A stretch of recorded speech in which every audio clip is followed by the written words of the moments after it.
yeah. Five-star. LSU. I said, they ain't ready for the LSU. No, they ain't ready for the LSU, huh? They ain't ready for the LSU. No, they ain't ready for the LSU. We the best in the league if you looking for talent. LSU going hard, but we beat Alabama, then we going out to Florida. Drown the Gators, everybody getting bucked when we step in the stadium. This the LSU anthem, you know it's a hit. You don't know another rapper two-step like this. See me screaming out the window, yelling purple and gold. I'm an LSU fan, girl, you know how we roll now. Back and back it on up, hey. Back and back it on up, hey. Back and back it on up, hey. Back and back it on up, hey. Way down in the back. What's up, guys? Welcome to Tigers Avenue. Yes, I'm by myself as of right now. Reagan will be joining us. Don't worry. He currently is working on putting down the boys. So he's on dad duty as of right now. But he will be joining us to discuss all things LSU. We obviously have a lot to get to as the baseball team had a phenomenal weekend. Both basketball teams got dubs over the weekend, as well as the softball team. I can't leave them out because they've been playing phenomenal, still undefeated, and looking really strong early on is the softball team. So excited about tonight's show. We're going to be getting into a lot. We'll try to cover all of the games that occurred over the weekend with LSU baseball as they traveled to Houston and competed in the Houston College Classic alongside of ULL, Texas State, Houston, and Vanderbilt. The baseball team was able to go 3-0, had a really massive game, obviously, on Friday against Texas. That was a must-watch game and a big pitching battle between both LeBaron Johnson and as well as Luke Holman. Obviously, ULL, that's always seems like it's a really tight game with the Tigers. Of course, we know last year they beat us. I think it was 5-3 or 5-4. They beat us last year. We want to be able to get some revenge against them, and we're able to this weekend. But that was a tightly contested ball game. Another game in which both starting pitchers looked phenomenal. And then, of course, you had a Texas State team that was extremely hot. And I got to be honest, me and Reagan were both nervous about that game. After you come off a big win against Texas, you come off a close win against your in-state rival and UL. You got to play a Texas State team that was extremely hot, that had beat Texas. I mean, they looked really good. And the Tigers were able to take care of business. Let's go ahead and get Reagan in here with us. Reagan, what's up, bro? Glad you're able to join us after handling the boys. Yes, Luca was. We were a little behind on bedtime schedule tonight, but all good. We got him down. We're good to go, and I'm very excited about talking about Beth Torina and the softball team. Yeah, man. I mean, it feels like there's so much to talk about with the baseball team and with the two basketball teams, but the softball team's looking really good too. They had some really tight games this past weekend. Yeah, this weekend they did with McNeese, but are still undefeated, 19-0, and now, Zach, the only undefeated team in college softball. Thanks to ULL. Yeah, that's exactly. Shout out to ULL for taking down the giant that is the Oklahoma Sooners in softball. Zach, they had it wasn't as great as the women's UConn basketball winning streak that Mississippi State broke, but 71 games in a row Oklahoma had won, and ULL breaks that streak. LSU now stands as the only undefeated team in college softball. So, man, Beth Torina is just a really great person in general. Just a really kind person. You ever listen to her speak, talk about her players? Man, all the teams are having success, it seems like, across the board. And Beth Torina just quietly, you know, we had an overhaul in football. We had an overhaul in basketball. Palmineri retires, so overhaul in baseball. And Beth Torina quietly has just been chugging along over at softball, trying her best to get them to championship level status. And man, they look really good this year. They look really, really good this year, 19-0. And I'm just very happy for Beth Torina and the softball girls. Taylor Pleasance is one of the best shortstops in all of college baseball.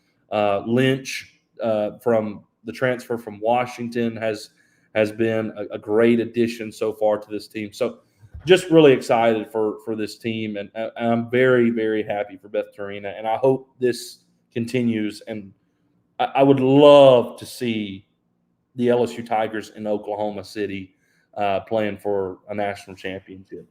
I would love that. It seems early on that the potential for that is definitely there.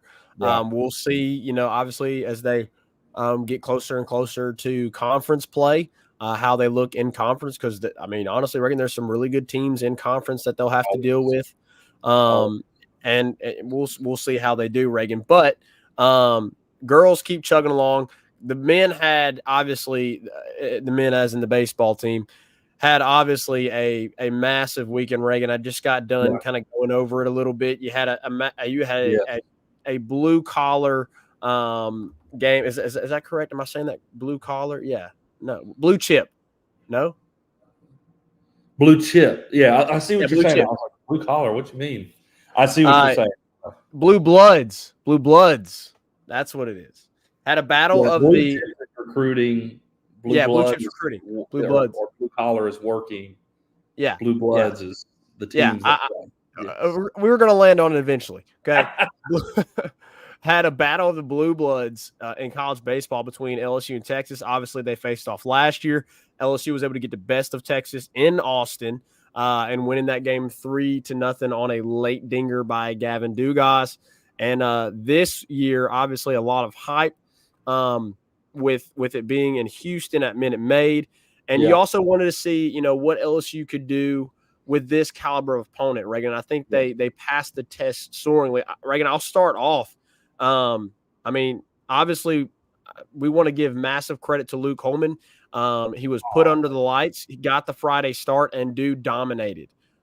He had 12. He had 12 strikeouts. He went, what was it, 7? Did he go full 7? Or was it 6 and 2/3?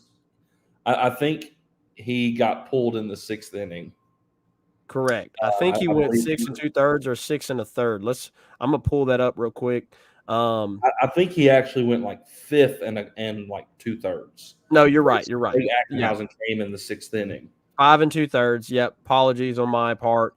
But Luke looked phenomenal. Had 12 strikeouts, which matched his career high. Threw 91 pitches, 61 of those were across the plate. Only gave up 3 hits, walked 1 guy, and continues to keep teams scoreless, which has just been phenomenal. So he's 3-0 now on the year. Gets a massive win against Texas. But I know obviously the performance by Luke Holman, that is a massive, massive part of this game. But I got to get to my guy, Micah Braswell, dude.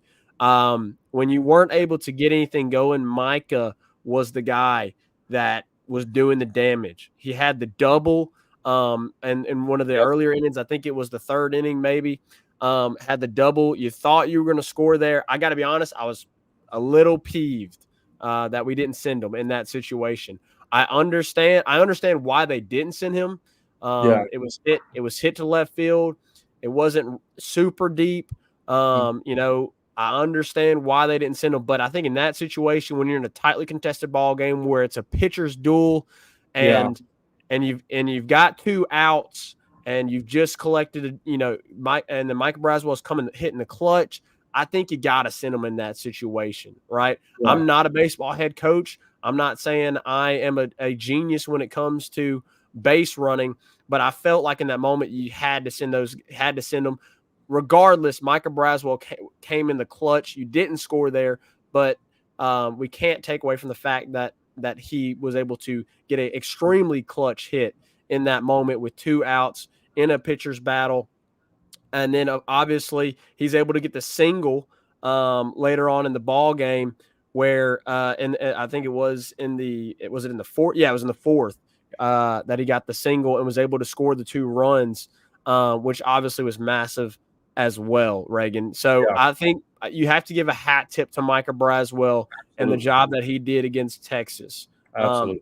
That was obviously my biggest takeaway from the Texas game was Luke Holman and Micah Braswell. Any thoughts on the Texas game, Reagan? Yeah, absolutely. Man, that Mario was alluding to it. Tommy White's home run, then Bear Jones' home run to really put the Ended. game away were very impressive home runs. I mean, just no doubters.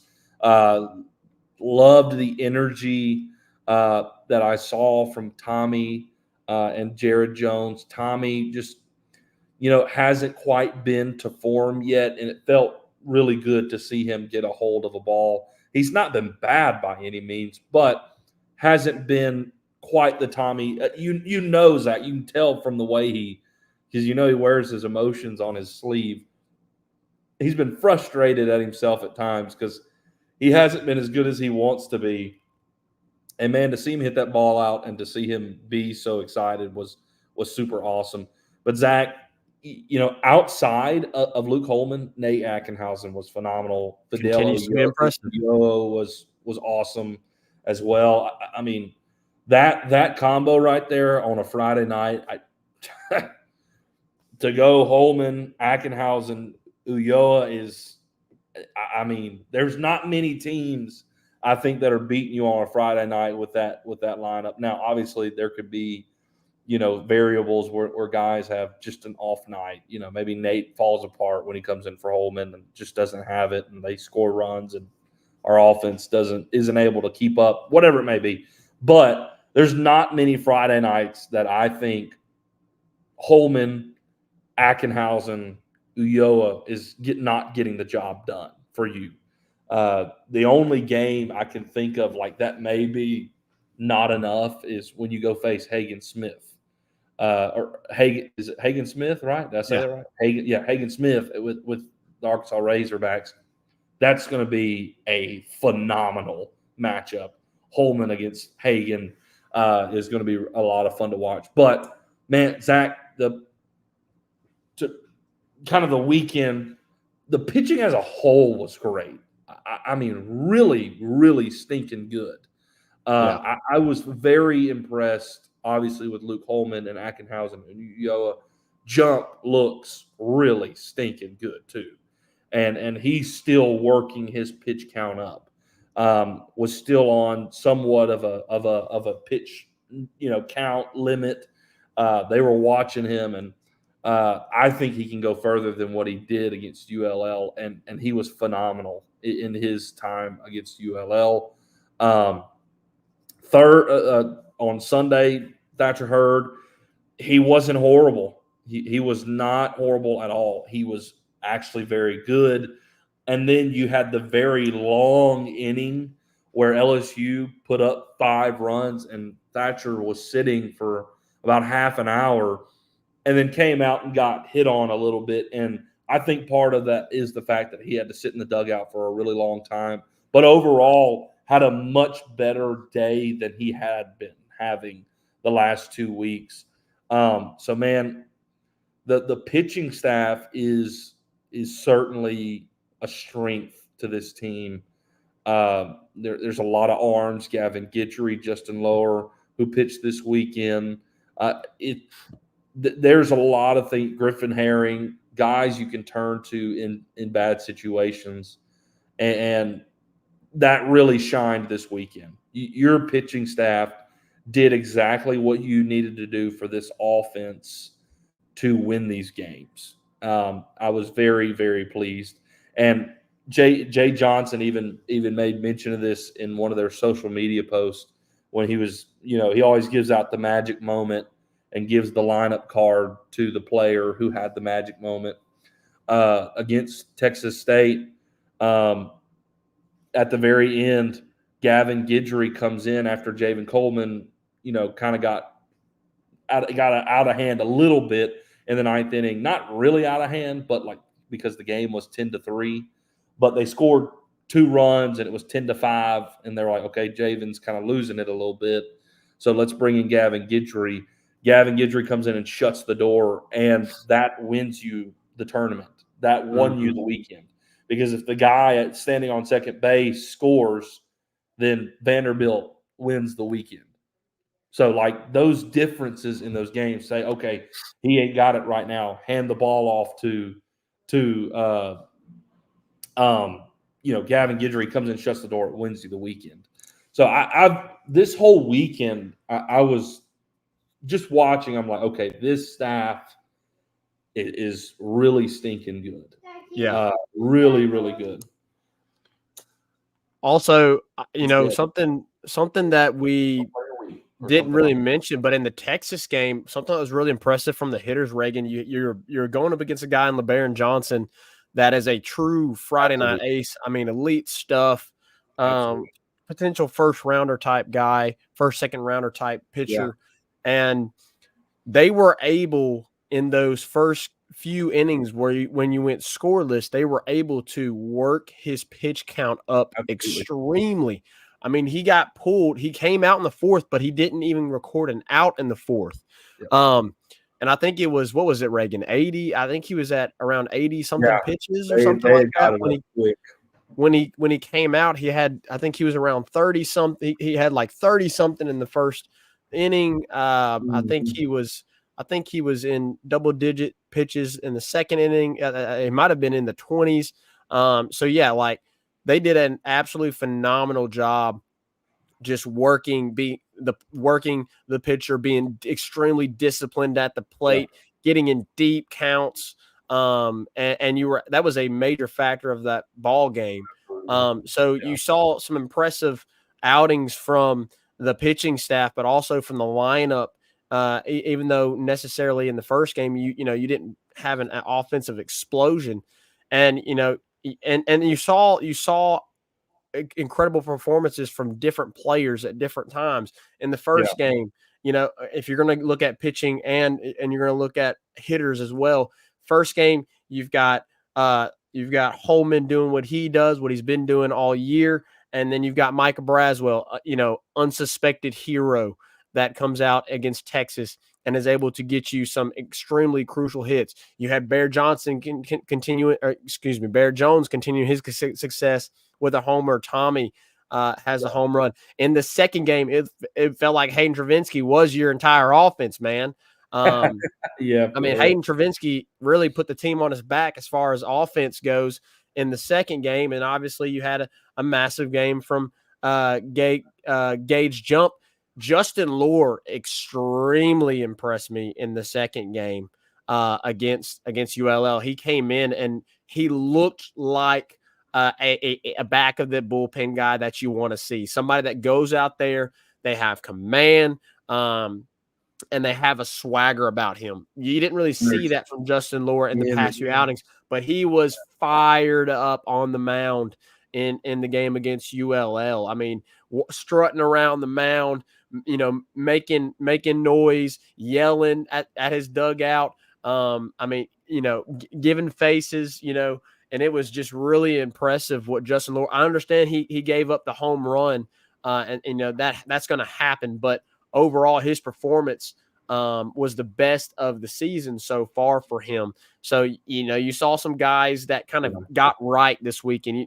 Tommy looked a lot better this weekend. Justin Lohr looked a lot better this weekend. Thatcher Hurd looked a lot better this weekend. In the Texas State game, it was Stephen Milam had a very impressive game. Brady Neal had an impressive game.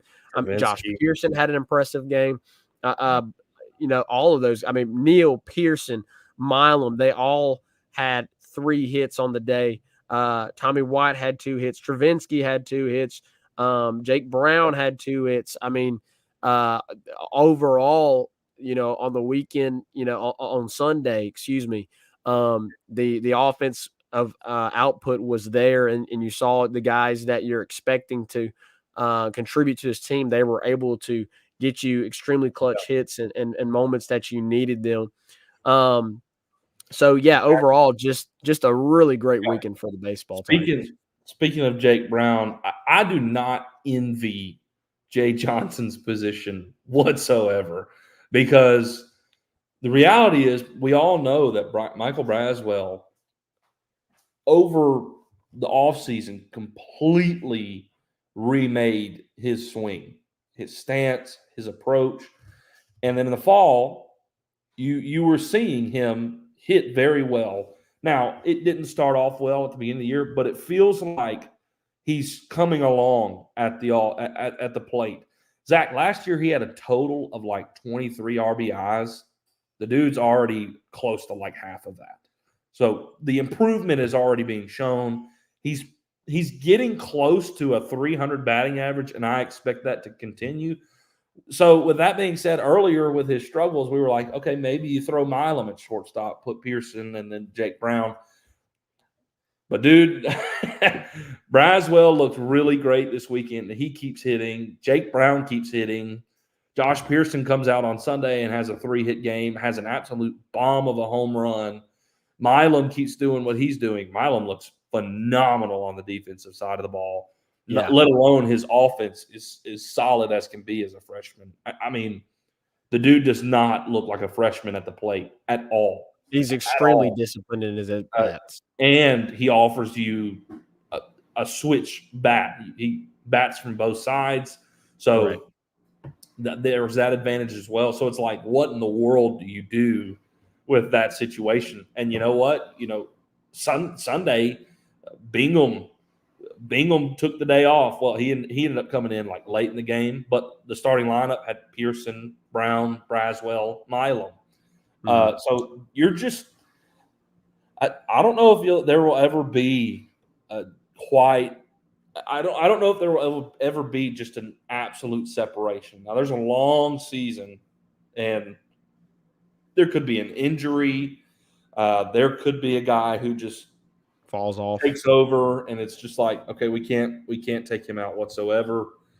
But man, does it feel like you're just going to have pieces to rotate. Okay, this guy needs a day of rest. Let's take him out. Let's plug this guy in, and it's not a drop off at all. It's not keeps a drop you fresh as well. Your player's going to be more fresh. Yep. Yeah, and keeps you healthier in the long run. Correct. You have that day of rest. You're getting recovery, so it is a great thing to have. It really is. Jay Johnson has the future of LSU baseball looking really, really bright. Zach Kucherak has had very limited playing time, and Kucherak looks really good. Ryan Kucherak. Ashton Larson looks stinking good. Zach, Bear Jones is a draft-eligible sophomore. If he's gone next year, it looks like you're going to plug Ashton Larson in at first base because the dude, it seems like every time he gets a plate appearance, he gets a hit. He is taking advantage of his opportunities. He gets subbed in the Texas State game, comes in, drives in the 10th run of the game. Just comes in and does what he needs to do. It's really, really exciting to see the depth on this team, not just because we were talking about the depth in the pitching staff before the season even started, but now you're seeing as the season is unfolding the depth that you have on the field as well, because you have 3 legitimate catchers. You have these guys that you can rotate in second and short and left and right, and like and in late game situations when you have a large lead, you can pull Tommy out and put Ben Napolt in at third for a better defensive hand. Like it is to keep Tommy healthy. Absolutely, it is very impressive. And one guy we have not mentioned yet is Paxton Clean. Dude if you go look at LSU baseball stats, he is consistently at the top of the exit velocity. The dude is crushing the baseball like all the time. And he has been very, very solid. Had a great weekend again. Almost made the catch of the year to end the Texas game. That was insane. I mean, he was this stinking close. It hit off the heel of his glove. All of that being said, the point is this team's really stinking good, and you're going to win a lot of ball games this year. And I'm excited. I'm very excited. This team is already producing like the expectations that you had coming off a national championship, and the overhaul that you had. Man, right now it feels like they're on track to overachieve what you would expect. So I'm very excited about this season coming off of this weekend because this was a big weekend. For sure. For sure. Well, outside of the diamond on the court, both the men's and women's teams got it done this weekend. Of course, LSU men's team was able to get a dub, and the women's team got a dub yesterday. Both teams, well, really, the men's team, I would say, didn't have too much of a struggle. They had an extremely dominant first half. You had a little bit there at the beginning of the second half where Vanderbilt was able to get it. I think at the closest point, it was within 10. But LSU was able to kind of have a surge there in the second part of the second half, really the last 10 minutes of the second half, and was able to get the job done there. Obviously, the women's team went up against Kentucky and really no issues there. They're kind of similar to the men's team. There was a moment there where it got a little bit close there in the at the end of the second half, but the girls were able to come out in the third quarter and really just dominate and put that game to bed. LSU men's team, Reagan, they had a pretty good game overall. Jordan Wright continues to do what he does. Will Baker, not a massive game, but 10 points. Jordan Wright had led with 15 for the Tigers. Tyrell Ward was able to knock down a couple of threes. He had 10. Jalen Reed off the bench had 13, which was really big. I didn't even realize kind of the game that he was having until I just saw the stats there at the end. Like he just kind of nonchalantly put up 13.6 boards, and had a good game. So you continue to rely heavily on Trey Hannibal. I know Trey Hannibal has not, he's not putting up the points, but he has done a very good job at running this offense as the point guard with Jalen Cook out. I think you could argue that they have been better with Trey Hannibal at the point. You don't have the scoring threat that you have with Jalen Cook, but it seems like Trey Hannibal is able to, it took him a little while, but it seems like he has gotten the hang of being able to facilitate this offense, get it to your playmakers. And then obviously you have Mike Williams that comes off the bench and he's able to put up, double-digit points like he did against Vanderbilt in scoring 10. So this team right now, they look really good. And I know it sounds crazy, Reagan, and it's not likely, right? I'm not saying that I believe it's going to happen, but they're beginning to creep back into, okay, if they can win this final game or win these final two games against Arkansas, if you can beat Missouri, you can win a couple of games against in the SEC tournament.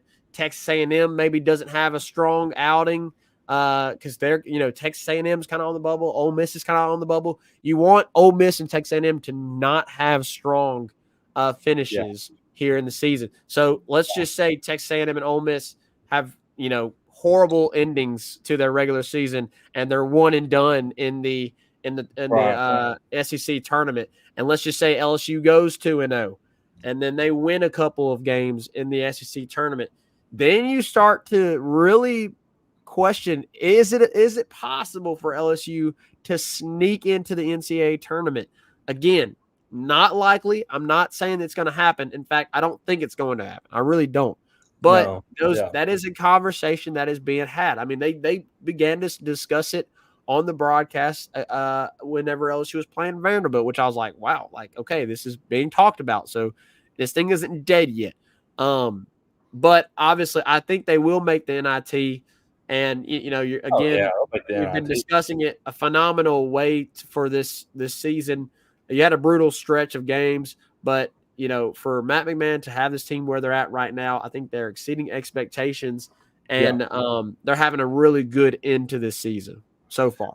Yeah, I mean, Zach, really, if you're in the position where if you split the last two games, you finish 900 or 500 in SEC play. That in and of itself, if you don't make the NCAA tournament, maybe you don't even have a great showing in the SEC tournament, and you miss out on like a backdoor bid into the NCAA, whatever it may be.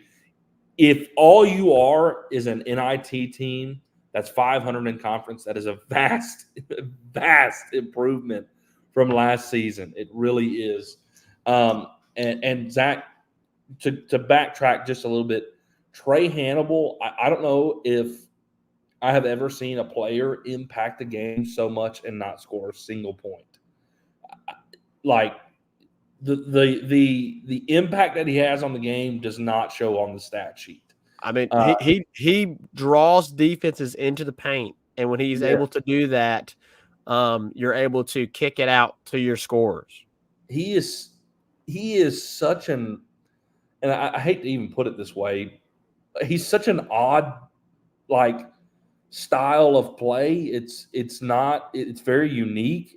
You don't see it often, but this stocky 6'2" guy is just a bowling ball, not a great offensive jump shot threat, but just does the dirty work and gets at 6'2", gets a lot of rebounds that he should not be getting at 6'2". He's kind of like someone else, that shouldn't be getting the rebounds that they get.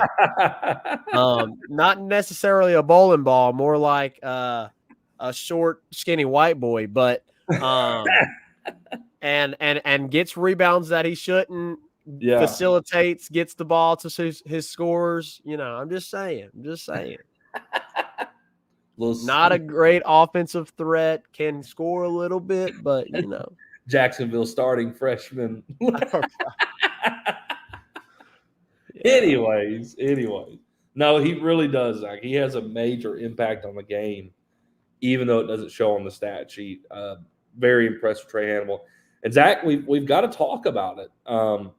Matt McMahon, I don't know if you've seen this today, but I have addressed all the guys that are out. Clearly, the 4 guys that are sitting out. Corey Chest is taking a freshman red shirt, which I think, now that I've seen the way this season has played out, Matt McMahon sitting Corey Chest is going to be so successful for him.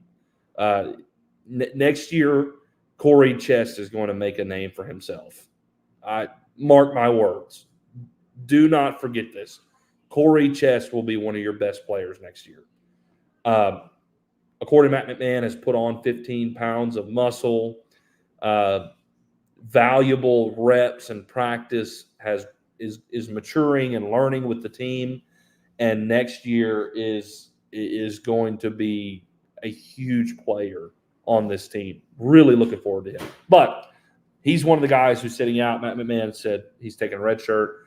Looks like Carlos Stewart is probably not going to return this year with his knee issues. Just Matt McMahon says it doesn't look like he's going to. Don't expect a return. Damian Collins is going to take a medical red shirt. So you'll get Damian Collins back for next season, which is awesome. Big, long, lanky, athletic guy. Zach, I really wish we could have seen what this year would have been like with Damian Collins as a major impact player. We could have maybe won some games had he been healthy and been a bubble team already, if not in the slotted field of 64. And then, Zach, kind of a surprise, Jalen Cook is suspended from the team currently, did not make the trip to Nashville. He's suspended, according to Matt McMahon, for just not meeting the standard of the program. Whatever that means, we don't know. Clearly, he's not doing what was expected of him as a player at LSU. The thought that he has some people, Zach, when it came out that he was suspended and not meeting standards, were like, oh, so that leg, I wasn't buying the leg injury anyways. I do think he still had a leg injury. I don't think that was like just a hoax, but maybe he wasn't doing the things necessary to get back from injury or, whatever it may be. But I don't think we should go, well, he's suspended. The leg injury was all just a bunch of lies. Like, I don't think we need to do that. if you watched the buzzer beater, Jalen is very clearly limping when Tyrell Ward hit the buzzer beater against Kentucky. Like he went to celebrate and he's very obviously limping. I don't think they're just lying about that. But something else has transpired and is currently suspended from the team. And Matt McMahon said that situation is kind of day to day. And maybe that'll change. Maybe he'll adjust what he needs to adjust and get right and get back in the fold. But right now, currently suspended from the team. Yeah. And thus Trey Hamels has been running the offense. Zach, really looking forward to see where this season winds up for the men's basketball team. But man, that Arkansas game is going to be tough. It's going to be tough. You go to Bud Walton, and they are coming off a game. They lost to Kentucky, but they put up 102 points and lost in row. Battle, their guard has been playing phenomenal. They do not look like the team they have been. They've much improved. The issues that were going on, whatever internal issues, they seem to have resolved those problems and have moved forward and are playing really good basketball right now. So going to Bud Walton Wednesday night is going to be a tough task. It's going to be a tough task. And if you want any slight chance whatsoever to sneak your way into the NCAA tournament, which is very slim, you're going to have to win that game, and it's going to be tough, Zach. Yeah, for sure. Which I believe that game it is Wednesday night. I think it starts at 6 p.m. on the SEC network. So we definitely will be tuning in, trying to keep an eye on that game and see how the Tigers do. As far as the women's basketball team goes, as I said earlier, they had a really dominant first quarter. I think they ended that quarter 20-9. It was really just the second quarter where things kind of got a little out of hand for them. They were outscored 18-13, and they were able to the Kentucky Wildcats were able to bring it to within single digits, whereas LSU had kind of dominated really a lot of that game. I mean, I think they got as far as a 20-point lead in the first half, if I'm correct. And then in the third quarter, though, holy cow, dude, 27 points in the third quarter. They only gave up 18 to Kentucky in the third quarter. And then, by that point, the game was over. They were able to put in some subs late in the fourth quarter. And it was just really impressive job by the girls to be able to kind of hold off that surge by the Kentucky Wildcats there in the second quarter and able to come out in the halftime and keep them from striking distance. Angela Reese continues to be Angela Reese. She had a moment there where I think she scored 6 or 8 points in a row, and she had a really big block. And the fans went nuts in the PMAC. Yeah. She looked vintage Angel Reese. Shaq was in the house, loving every minute of it. She scored 22. She had 14 boards. Anissa Morrow also had a double-double with 15 and 10.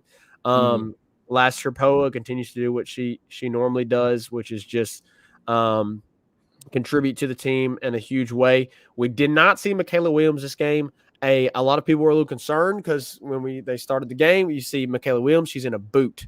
And so it was a little bit of a concern for the fans because obviously Michaela Williams is a huge part of this team.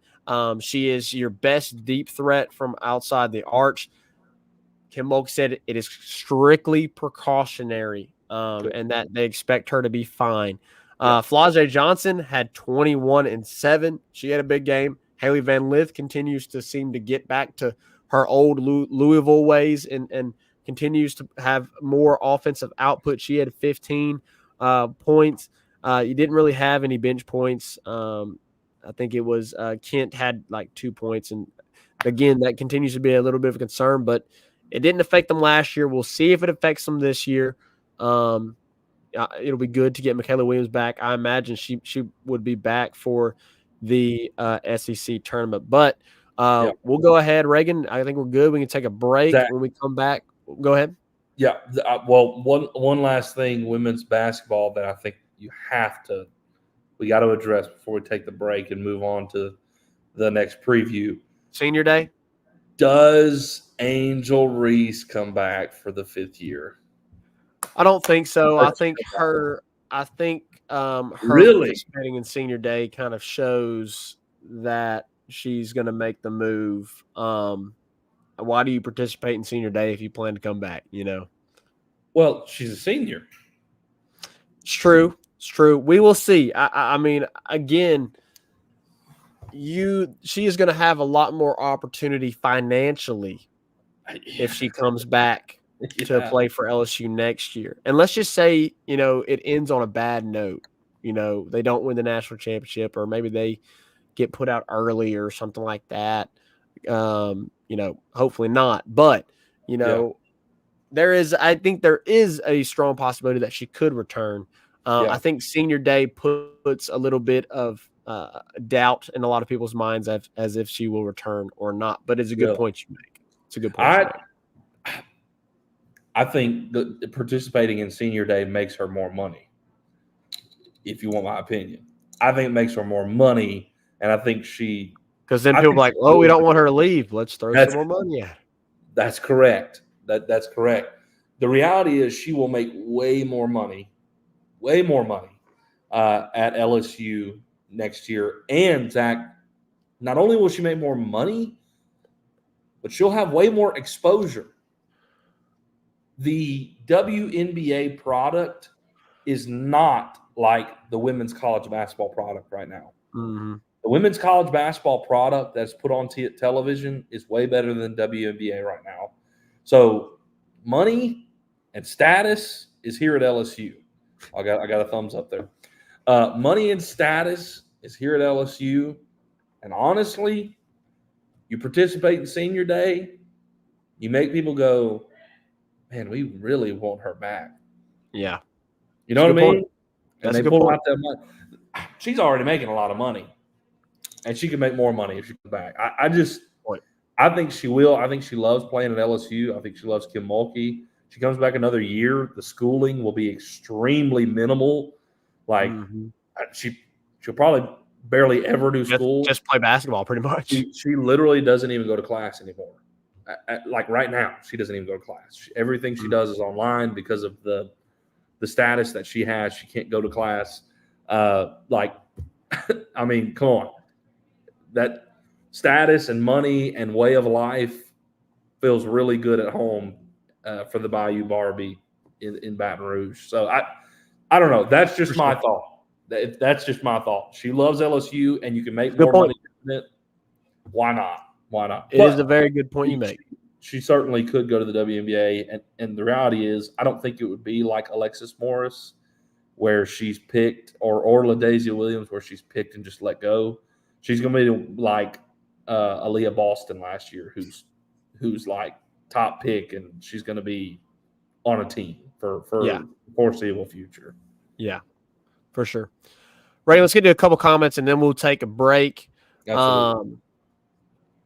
Tyler Townsend's in here with us, joining us. He said, what's up, guys? Robert said, RP said, Justin going to be fired up this weekend facing his former team. Of course, we will definitely get to that and preview that on Thursday.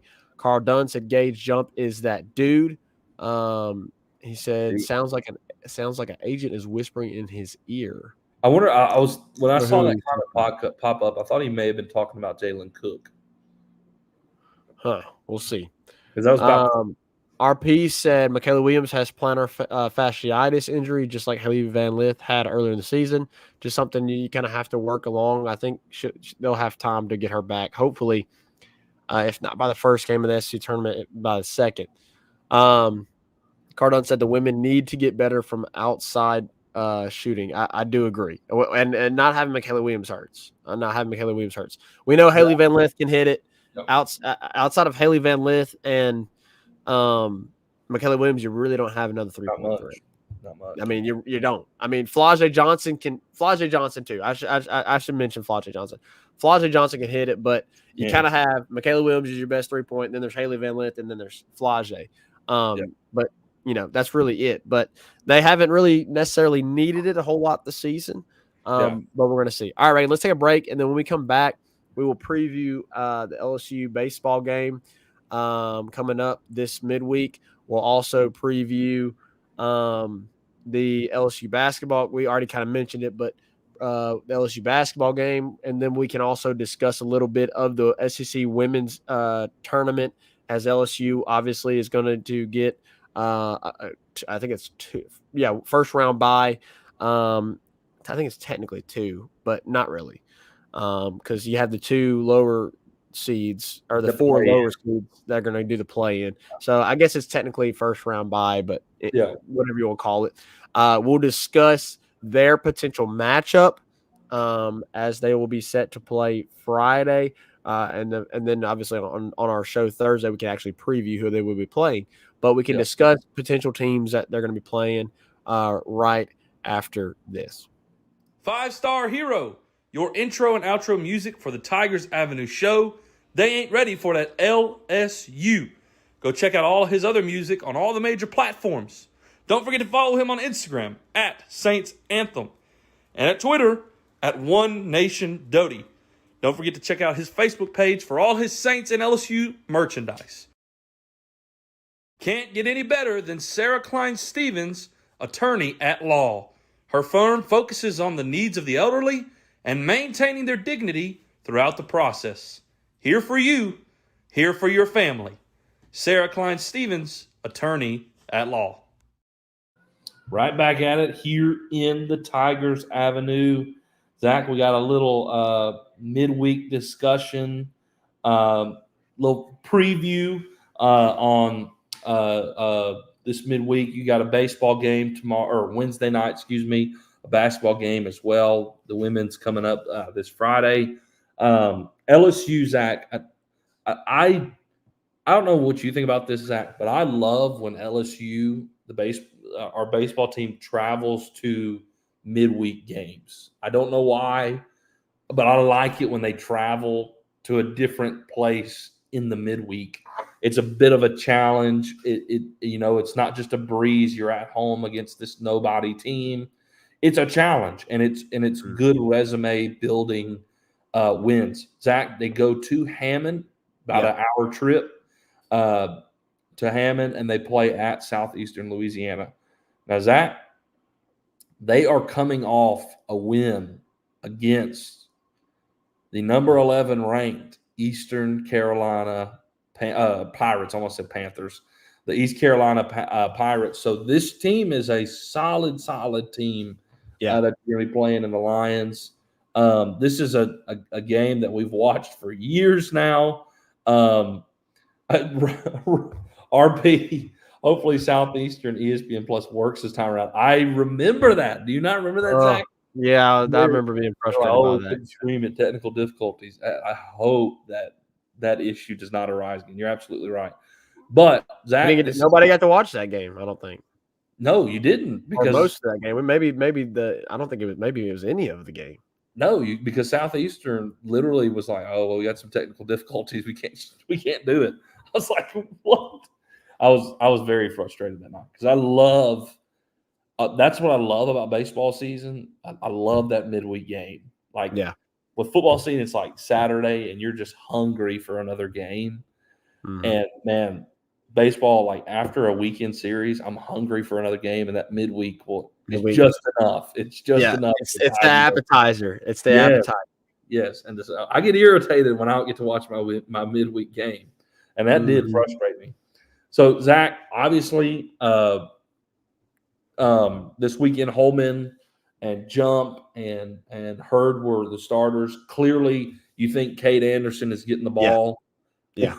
What a privilege to have to be like, well, darn it, we get to hand the ball to this freshman who's been just absolutely phenomenal as our midweek starter. I mean, Zach, I think Kate Anderson is in recent memory, he's going to be one of our better midweek starters.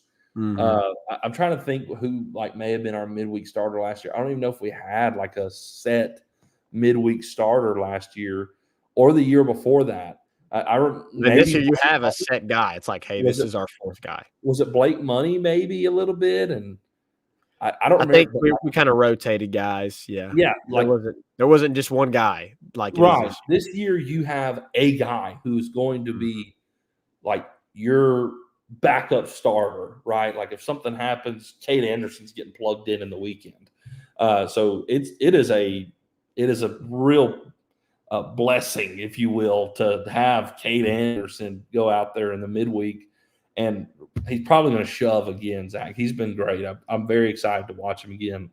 And I don't know what the matchup's going to be like, but Zach, I would be willing to guess that Cade Anderson's better than whoever Southeastern's midweek starter is. So I don't think we have any problems there, Zach, but it is worth noting that they're coming off of a pretty big win against the East Carolina Pirates at number 11 this past weekend. So maybe the emotional high of winning that game, they'll get served a little humble pie on Wednesday night. Yeah. We'll see. The men's, obviously, we already mentioned they're going to be playing Arkansas at 6 p.m. on SC Network. We already previewed that one a little bit, so we won't hit on that really much anymore. But as we did mention, the girls are going to be playing on Friday. That game will be hosted on the SEC Network at 6 p.m., and they will play the winner of Auburn and Arkansas. And I got to be honest, Reagan, I sure don't want to see Auburn again. I do not want to see Auburn again. I do not want to see Scott Grayson put up another 20-something points on us. I am hoping that Arkansas on Thursday can get an upset over Auburn. That would make me feel so much more confident because look, dude, Auburn is a really tough draw as a 7 seed. It is.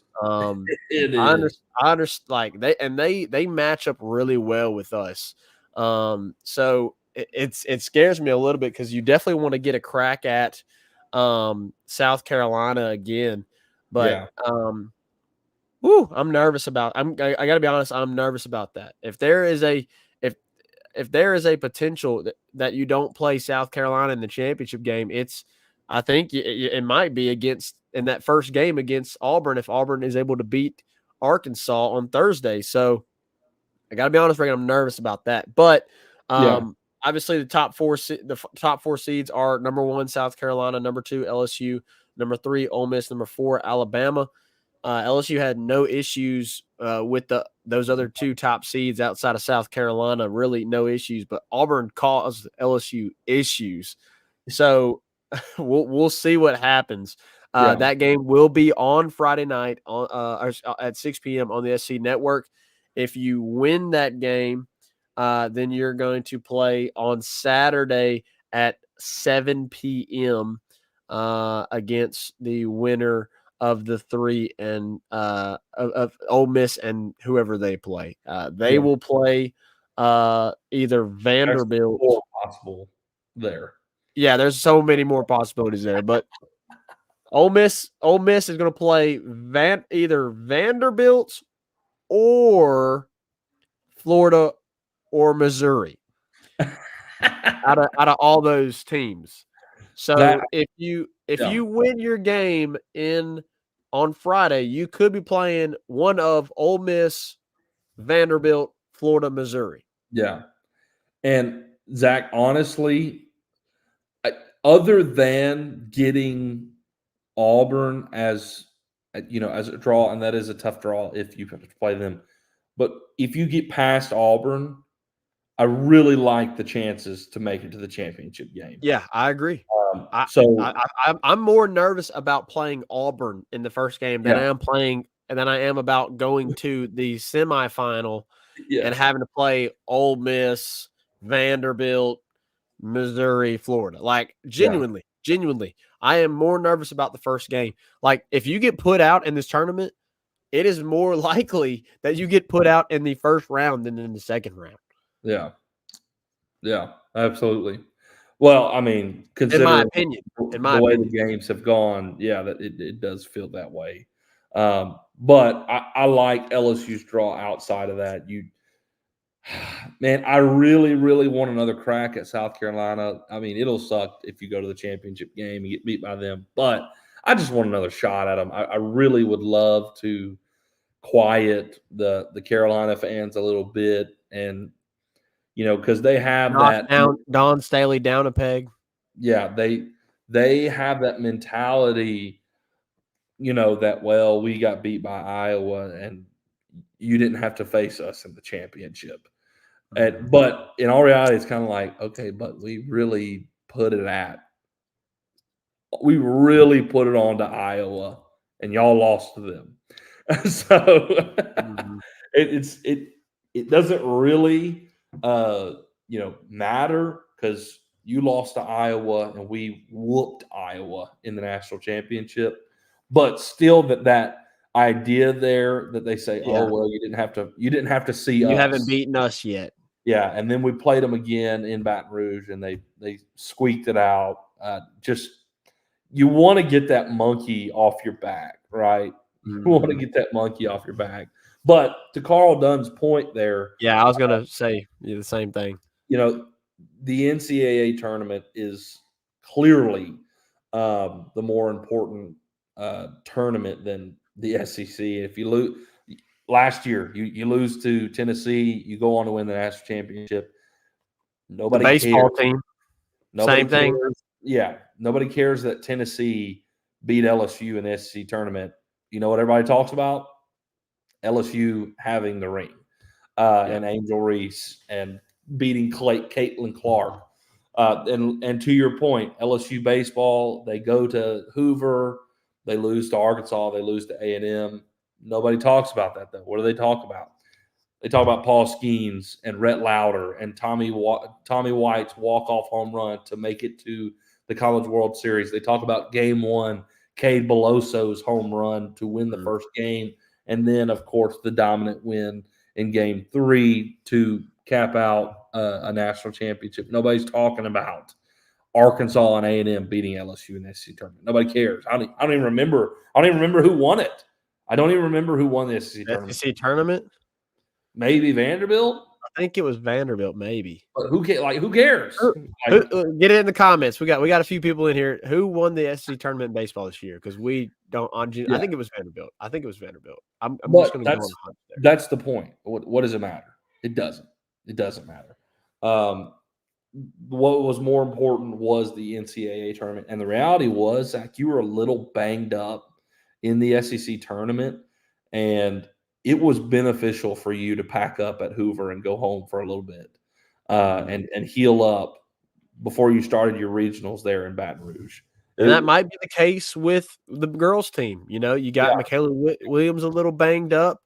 It's been a grueling, regular season for these girls. They've dealt with a lot of injury. They've had to play a lot of minutes. I'm sure they're exhausted and tired from this season.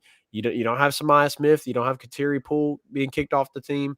Michaela Williams had injury. Haley Van Lith has had injury. Flau'jae Johnson has had times where she was banged up. Angel Reese was out for a little while as well. I mean, it hasn't been the easiest go of things for these LSU Tigers, these LSU women Tigers. So maybe an early exit isn't necessarily the worst thing if you get put out. But yes, I agree with you. I really want to crack at South Carolina to get that monkey off their back. Absolutely. Absolutely. All right, guys. Appreciate all your participation tonight, your comments. It's been a great show. Looking forward to another great week of LSU sports. This past week was Zach phenomenal. The weekend at Houston was really, really fun to watch. It was actually way more entertaining than I expected it to be. I expected Friday night to be interesting, and then kind of the rest of the week, the weekend kind of be ho-hum. But as in ignorance, I acted like ULL would not be that big of an issue. Of course, like it always is, ULL is a great opponent. And then, of course, it was really, really awesome that you went and beat Texas State the way that you beat them after they had won the previous 2 games, against Houston and Texas with the home run. Zach, I don't know if you saw that or not, but dude went viral on the fact that he hit the game, technically it was the game winning. It wasn't a walk-off home run, but it ended up being the game-winning home run. And in the middle of the home run, he's blowing a bubble with his gum. Like it is like peak male form. I don't know if you've seen the still shot, but it is literally a picture of him mid-swing hitting that home run, and he's blowing a bubble with his gum, like just a still frame. Elite picture. One of the awesome, greatest. I have not seen it. You got to send it to me. Oh my gosh, I got to send it to you. He went viral. Like how laid back are you in the box that you hit a home run while blowing a bubble with the bubble in your mouth? I mean, like That's awesome. We beat Texas State and it was great, but kudos to that guy. That was by far one of the coolest Elite sports moment I have ever seen. I mean, that was top tier sports content.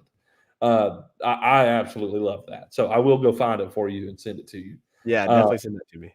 So, anyways, it was a great weekend in Houston. It's gonna be another great weekend.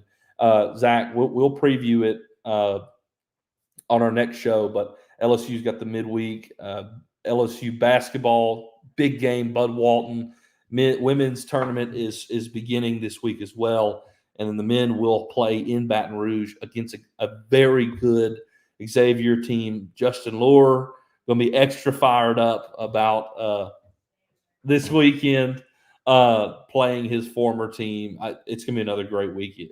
So looking forward to it. And we'll recap everything in our next show that transpires on Wednesday and preview the baseball weekend for you on Thursday. So we'll see you then. Appreciate you. We'll see you next time here in the Tigers Avenue 5. So here, take us out. Peace. Let my snow